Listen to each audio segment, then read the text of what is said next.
The waves rolled gently beneath the massive cruise ship Eclipse Horizon, a floating city that shimmered like a jewel under the golden rays of the Caribbean sun. It was a vessel of luxury, boasting everything from rooftop pools to gourmet restaurants, marble floors to private helipads. On board were hundreds of vacationers, business moguls, celebrities, and retirees who had saved all their lives for this once-in-a-lifetime escape.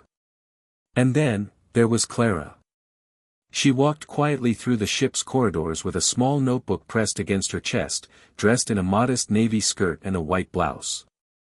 Most assumed she was a secretary, maybe to the ship's director, or perhaps someone in logistics. She kept to herself, always scribbling things in her notebook or tapping into the ship's internal terminals at odd hours.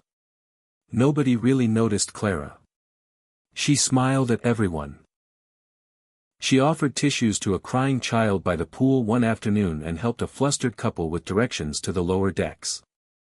Her kindness was gentle and unassuming, the kind that people forgot after a few minutes. The crew sometimes joked that she blended into the wallpaper. Even the captain didn't pay her much attention. But Clara noticed everything. And when things began to go wrong, it was Clara who was ready. The first sign was subtle. A change in the wind. Clara stood on deck 9, staring at the horizon with a strange look in her eyes.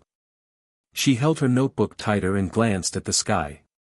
There was a stillness in the air, a pressure building that most wouldn't feel unless they had spent years watching storms form and disasters brew. That night, the sea turned restless. At the captain's dinner gala, champagne flowed, violins played, and passengers mingled in tuxedos and sequined gowns. Clara stood at the far edge of the room, unnoticed. Her gaze wasn't on the appetizers or the celebrities posing for photos. She was watching the control panel flickering outside the window in the adjacent navigation room. Suddenly, she moved. Without a word, Clara slipped out of the party and made her way into the lower decks. Down in Engineering Bay 2, a crewman named Diego was scratching his head at a fluctuating monitor. "Everything okay?" Clara asked softly.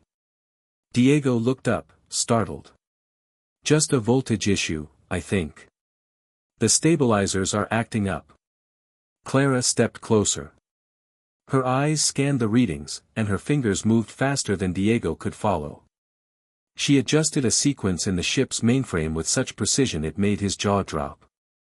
You're not a secretary, are you?" She just smiled. "Not exactly." At 3:14 a.m., the storm struck. The ship's massive frame groaned as monstrous waves crashed against its sides. Lights flickered. Plates shattered. Passengers screamed as the ship tilted sharply. The control room was chaos. Captain Hall barked orders while the bridge crew scrambled to respond to system failures across the board. The ship's radar was down, GPS signals scrambled, and stabilizers were failing. Then Clara walked in. "Who let her in here?" the captain snapped. "This is a secure area." Clara stepped forward. Her voice was calm but firm. "Sir, you need to reroute power from the secondary propulsion grid to the central stabilizers immediately." Captain Hall stared at her. "Who are you?" Clara looked him square in the eye. "Clara Emerson. Retired U.S. Navy commander. Graduate of MIT in Advanced Naval Systems Engineering. Former strategic advisor to fleet operations. I designed this ship's emergency systems protocol." Silence. "You, what?" someone whispered. "I was asked to quietly observe the ship's first year in operation and report back. No attention. No interference, unless it became necessary." She walked past the stunned crew and immediately began issuing instructions. "Shut down Grid C, initiate manual override on stabilizer axis control.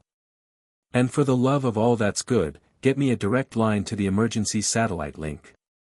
In the next 4 hours, Clara became the ship's anchor.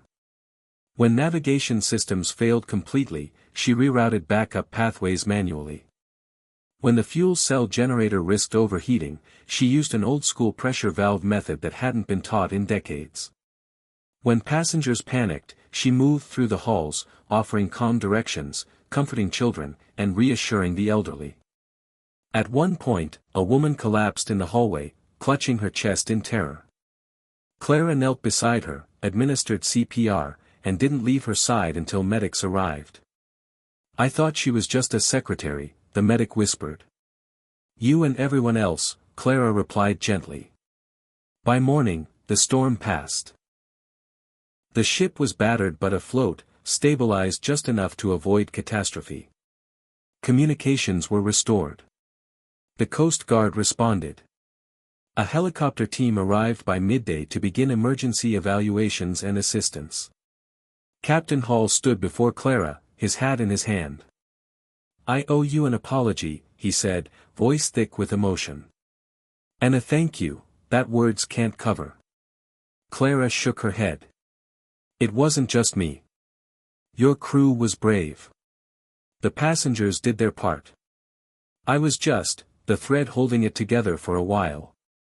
The news spread like wildfire. A passenger captured video of Clara coordinating systems on the bridge and comforting an injured child in the same hour. Another wrote a blog post titled, "The Secretary Who Saved a Ship." But the full truth didn't come out until later. When media outlets dug deeper, they found that Clara Emerson had turned down multiple high-level positions after retirement. She lost her husband in a submarine accident 5 years earlier. Since then, she traveled quietly, offering her skills to places that needed them most, not for glory, but because that's who she was. She'd worked in refugee camps under aliases. Taught naval strategy in developing nations under a pen name. She had even funded scholarships for girls in engineering anonymously. No one knew. Until now.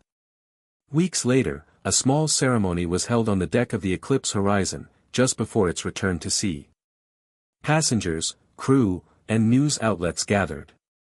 Captain Hall stepped forward with a medal from the International Maritime Safety Commission. But Clara wasn't there for it. She was found on the lower deck, helping a new recruit calibrate the engine sensors. When she finally emerged, wearing her simple white blouse again, the entire ship erupted in applause. She looked stunned. "You saved us," one child said, rushing forward and hugging her legs. Clara knelt down, tears shining in her eyes. "We saved each other." Epilogue. A month after the incident, Clara received a handwritten letter from a woman who had been on board with her elderly father.